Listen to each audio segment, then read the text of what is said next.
Pendant 4 jours, vos voix résonneront dans les salles d'exposition du Musée des civilisations noires.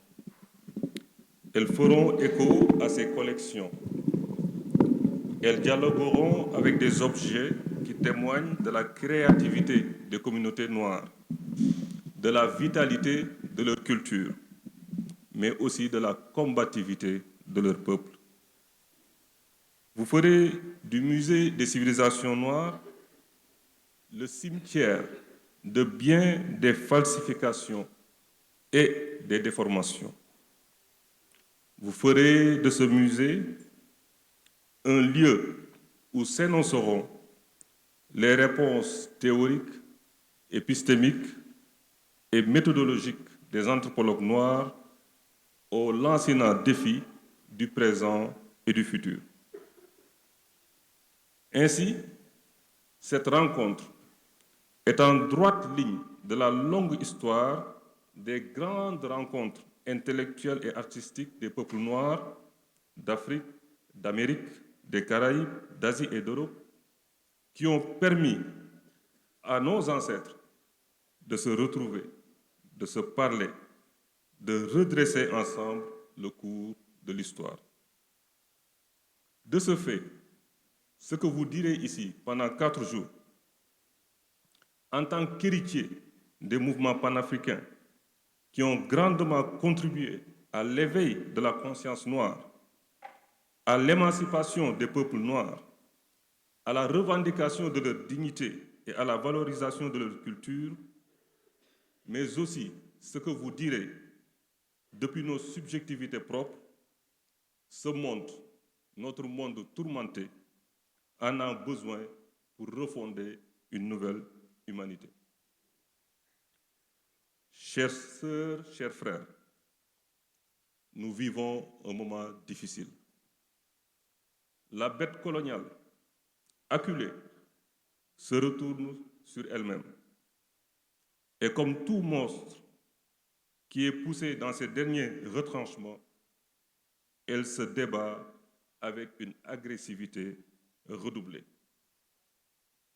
Nous avons vu aux États-Unis, par exemple, toute une guerre contre la pensée critique, contre la pensée noire. Nous avons vu en Europe, par exemple, des attaques frontales contre les études africaines et même contre des livres qui présentent une vision décoloniale du monde. Voilà, chers frères, chères sœurs, pourquoi cette rencontre est opportune. Elle nous rappelle l'impérieuse nécessité de penser à partir de l'Afrique, de penser à partir de nos épistémologies pour échapper au projet épistémicide qui désormais ne se cache même plus. Chères sœurs, chers frères, cette rencontre dans ce musée est donc bien plus qu'un simple colloque, bien plus qu'une rencontre autre. Elle est au fond une affirmation concrète de notre engagement. Sachez-le, le Musée des civilisations noires n'entend pas seulement représenter les peuples noirs, mais être le lieu à partir duquel la grande famille africaine est invitée à donner des nouvelles de sa condition, de ses créations et de ses aspirations. Nous désirons certes des œuvres noires, mais nous souhaiterions également que les penseurs que vous êtes, des curateurs, des intellectuels, des artistes, viennent ici mettre à profit leur art, leur créativité, leurs ressources dans le travail en cours de retour à nous-mêmes que nous menons dans toutes nos institutions culturelles. Le Musée des civilisations noires est votre maison. C'est la maison de vos enfants, celle de vos petits-enfants. Sa prospérité est la vôtre. Il ne me reste plus qu'à souhaiter à chacun d'entre vous un congrès pleinement réussi et à tous ceux parmi vous qui viennent de très loin et parfois même foulent le sol du continent pour la première fois, un magnifique séjour en terre africaine du Sénégal, pays de l'hospitalité, on appelle cela la Teranga. Mais pays également où se joue, depuis le 24 mars 2024, un pan important du futur des peuples noirs avec l'avènement d'un gouvernement, celui du président de la République Bassirou Diomaye Diakhar Faye, de son gouvernement dirigé par le Premier ministre Ousmane Sonko, qui met au cœur de sa politique le projet de souveraineté et de renouveau panafricain.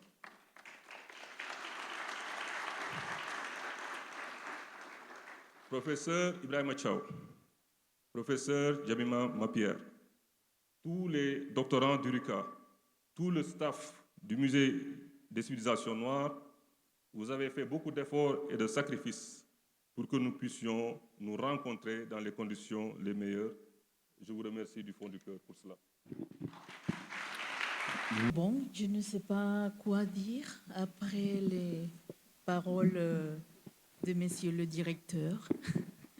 Je pense que bon, vous avez repris beaucoup des éléments que j'apprécie.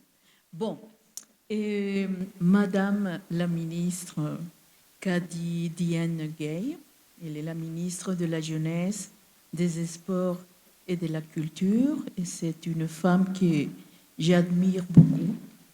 Et Monsieur le directeur Mohamed Abdalali, directeur général du Musée des civilisations noires, c'est un directeur qui est en train de donner un élan très intéressant à ce musée. Et il est sincère quand il dit que ce musée vous appartient et que vous êtes invité à l'inviter et faire de ce musée ce que vous voudrez, au nom de la pensée entre l'Afrique, les Amériques noires et le Caraïbe. Et je aussi salue les membres du comité organisateur de cette conférence. Et je comprends qu'il y a eu une co-organisation et tous, on sait que c'est hyper difficile de faire toutes ces choses-là. Et voilà, vous avez cet espace et ce programme très intéressant. Et bien sûr, un grand bonjour à tous les participants qui sont ici. Et alors, je tiens à féliciter tous les organisateurs de cette rencontre et féliciter à tous ceux qui sont ici en qualité d'intervenants ou de participants. Et vous êtes de nouveau des retours chez vous. Et cette terre de la Teranga, cette Sénégambie, ça nous appartient. Et c'est notre maison pour beaucoup d'entre nous. L'ambassade de Colombie au Sénégal vous souhaite la bienvenue au nom de la vice-présidente Francia Marquez Mina. Et beaucoup d'entre vous m'ont parlé de Francia, ils m'ont dit que vous avez vu le film La Igualada et que vous avez beaucoup aimé. Bon, c'est grâce à elle que nous avons cette ambassade ici dans l'ère francophone de l'Afrique. Et elle a créé une stratégie que nous avons appelée Reconnexion Colombie-Afrique. Et nous avons inauguré cette ambassade l'année dernière, le 5 décembre. Alors, c'est tout un nouveau projet et on vous invite à nous donner toutes les idées que vous voudriez nous donner. Bon, le titre de cette conférence, Anthropologie et expérience noire, ou l'anthropologie de l'expérience noire, je ne savais pas comment le lire. Et je me disais s'il y avait une anthropologie de l'expérience noire. Bon, ok. Et bon, mais en tout cas, le beau programme que vous avez aborde beaucoup des aspects qui essayent de saisir ce qu'on peut appeler l'expérience noire, que je me demandais si c'était quelque chose de semblable à la condition noire de Achille Bembe. Je ne sais pas. OK. Et, bon, il y a deux éléments dans l'air, dans l'expérience noire, qui sont là, qui gravitent. Et vous savez, quand on habite en dehors de l'Afrique, on sent tous les jours qu'il y a une forte vent de racisme anti-noir. Et ce racisme anti-noir, son contrepartie, c'est le antiracisme que vous écoutez aussi. Beaucoup de personnes, beaucoup de lieux de pensée sont devenus antiracistes. Alors on se demande si vraiment cet antiracisme, comme on est en train de le formuler, pourrait être une véritable forme de résistance à la disparition violente des corps noirs dans de nombreux endroits de la planète. Vous savez que ce racisme anti-noir, il a beaucoup d'expressions et partout. Je pense qu'il n'y a pas un seul lieu de la planète où il n'y ait pas une manifestation de racisme anti-noir. Tous ces jeunes corps, généralement des jeunes, se retrouvent, on le sait, dans des coins de rue, et dans la vente de la drogue, dans des quartiers populaires, mais aussi dans des boîtes de nuit et fréquentées par des personnes blanches, ou à la sortie de mosquées, par exemple. Et récemment, il y a eu un jeune Sénégalais qui était victime de racisme anti-noir et il sortait d'une mosquée. Alors, il n'y a pas un lieu où les corps noirs soient sûrs aujourd'hui. Il se développe aussi, et vous le savez, en République dominicaine. Et vous le savez, Jamine Pierre, et ce racisme anti-noir en République dominicaine fait la vie très dure et fait des ravages au niveau des vies des populations haïtiennes. L'autre grande question que nous nous posons aujourd'hui, est de savoir si l'expérience noire peut être transformée par les réparations historiques produites qu'on demande aujourd'hui pour la traite transatlantique des esclavisés et pour le colonialisme. Et vous savez que toutes ces réparations historiques sont demandées dans beaucoup de parties du monde. Et on se demande quel type de réparation transformatrice avons-nous besoin et en fonction de quel contexte historique et de quelle géopolitique. Est-ce que ça vaut la peine de mettre toute notre force et tous nos enjeux épistémiques sur les réparations historiques, transformatrices, et est-ce que ça va changer la condition noire? C'est la question, c'est l'expérience noire, c'est ce que nous demandons. Moi, je soutiens que ce qui arrive et que l'expérience noire, c'est un très bon exemple et qui exprime beaucoup de choses. Par exemple, il me semble que montre que la démocratie libérale n'a pas réussi à répondre à des préoccupations en matière d'égalité pour tous. Et l'expérience noire nous montre que les droits individuels ne sont pas réellement concrétisés. Et encore moins, cette démocratie, elle est incapable de nous garantir la vie. Et la citoyenneté libérale aussi est un échec du point de vue de l'expérience noire. Et l'expérience noire aussi nous sert à bien comprendre les limites du concept de développement, le concept de développement hégémonique que nous avions eu jusqu'alors. quand on voit ce qui se passe dans nos territoires d'Amérique latine et les Caraïbes, et on voit qu'il y a ce concept de développement fait des ravages, mais aussi en Afrique. Et moi, je l'associe à la tragédie des jeunes de l'Afrique de l'Ouest qui meurent en mer et qui essayent d'atteindre les îles Canaries.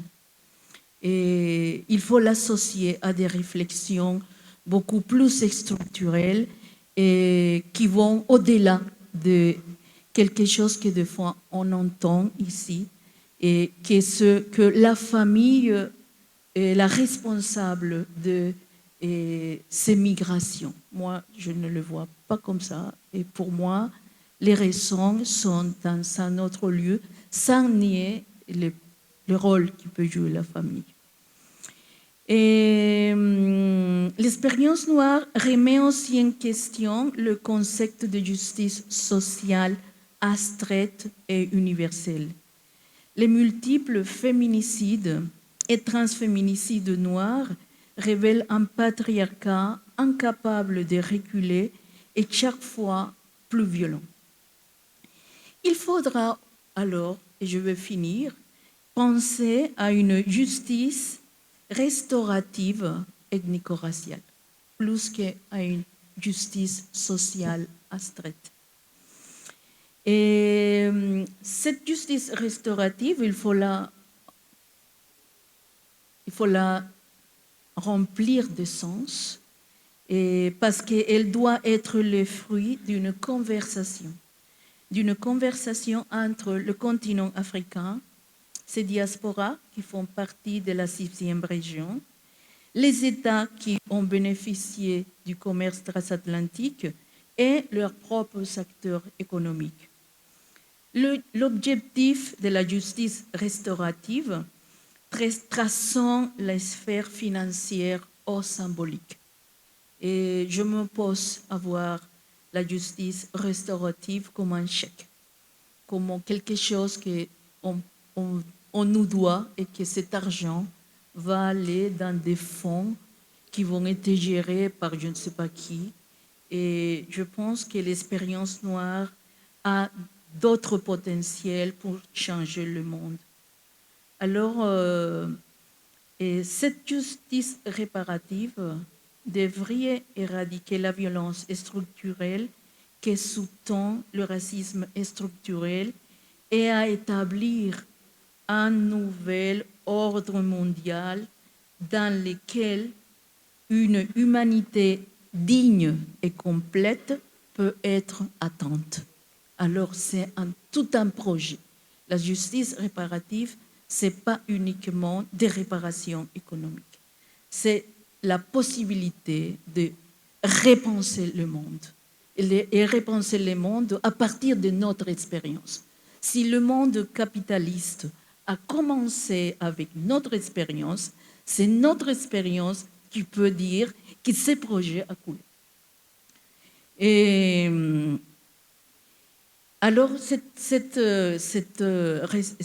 justice et cette initiative constituent un pacte pour l'humanité et bien sûr, elle va se concentrer sur la population africaine et afrodescendante et il va incorporer les questions liées à la justice raciale, à la justice des genres, à la justice climatique et à la justice territoriale. Mais c'est surtout un projet émancipateur pour l'humanité. Et dernièrement, l'anthropologie que vous pratiquez, et je vois beaucoup de jeunes générations, et je suis de la génération de Sheila Walker. Alors, bon, on a tous joué un rôle très important pour maintenir nos agendas qui ont toujours réclamé dignité humaine et respect pour nos cultures. Alors, je vous remercie parce que la nouvelle génération va prendre la relève. Et je vous souhaite bonne chance parce que la lutte continue.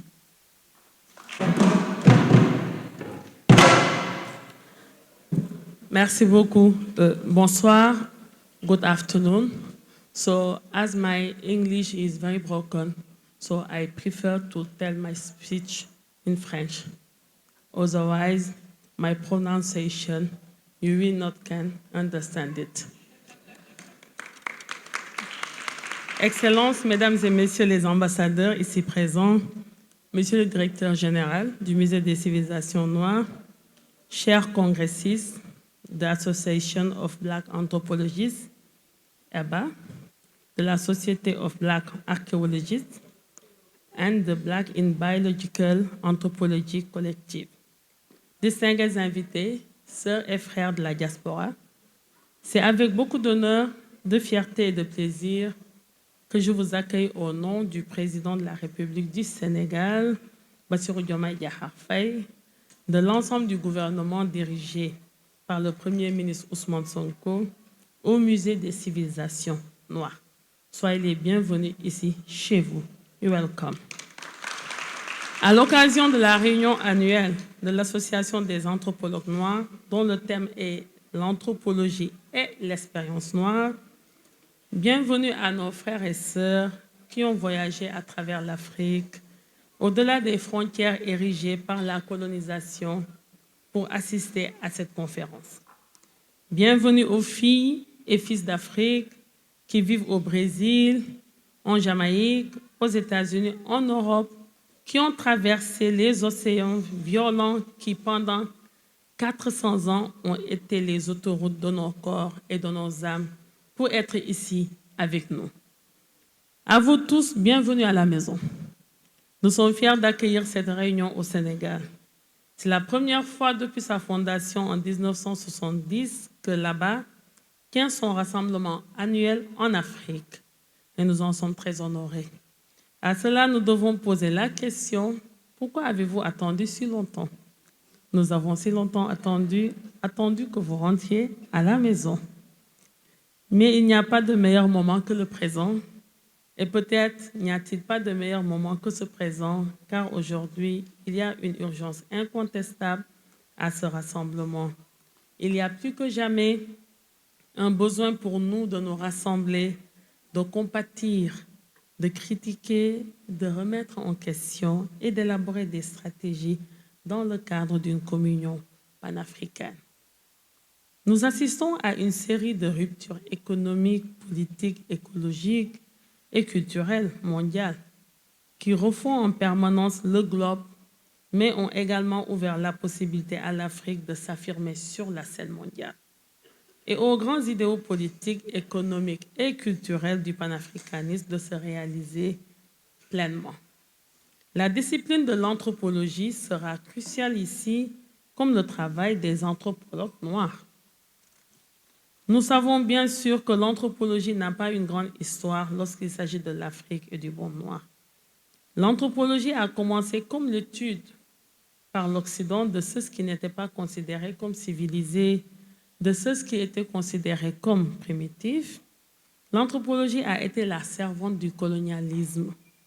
C'était un outil de l'impérialisme. Elle a fourni une couverture intellectuelle au racisme anti-noir. C'était la pépinière de ces idées prétendument scientifiques de races qui dégradaient les Africains, qui disaient que nous manquions d'intelligence, que nous étions biologiquement disposés à être des esclaves, des serviteurs et des citoyens de seconde zone, que nous étions incapables de nous gouverner nous-mêmes et que nous manquions de civilisation.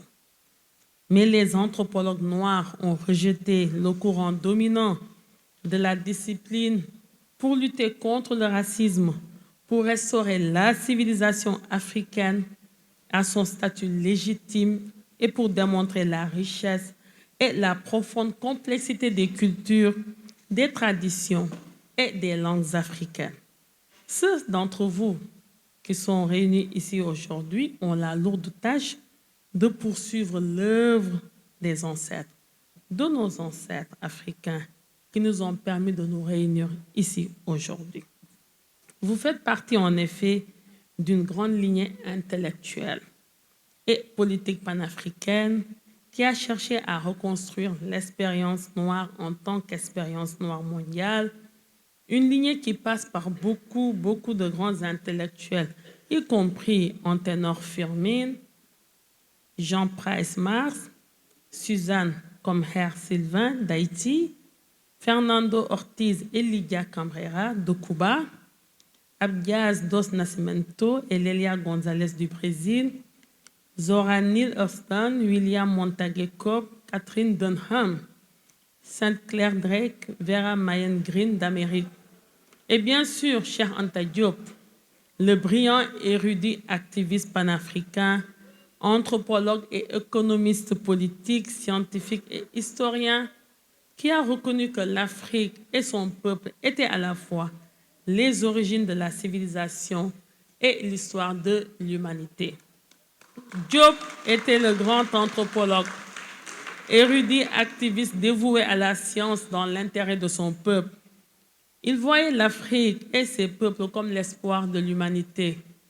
Et nous avons plus que jamais besoin de cet espoir, de l'espoir panafricain du docteur Diop. Mais nous avons aussi besoin de sa créativité, de sa vision et de sa rigueur.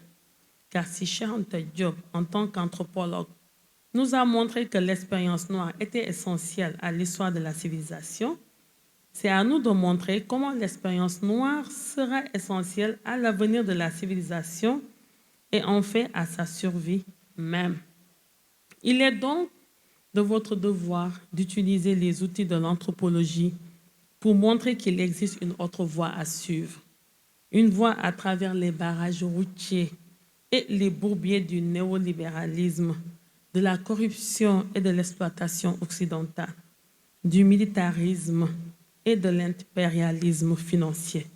Comme le professeur Cheikh Anta Diop, vous devez prendre votre rôle d'anthropologue, d'intellectuel et d'universitaire avec le plus grand sérieux et veiller à ce que vos recherches soient alignées sur les besoins des peuples d'Afrique, chez nous et à l'étranger. Et nous devons veiller à ce que pour les générations futures, l'expérience des Noirs soit une expérience d'autodétermination, de libération et de liberté, car c'est maintenant notre moment. Aujourd'hui est le bon moment. Right here, right now. Et ce grand rassemblement de l'Association des anthropologues noirs à Dakar au Musée des civilisations noires est une étape cruciale vers un avenir panafricain. Je vous souhaite tout le meilleur dans vos efforts et encore une fois, bienvenue à Dakar. Bienvenue chez vous au Sénégal et en Afrique. Merci beaucoup.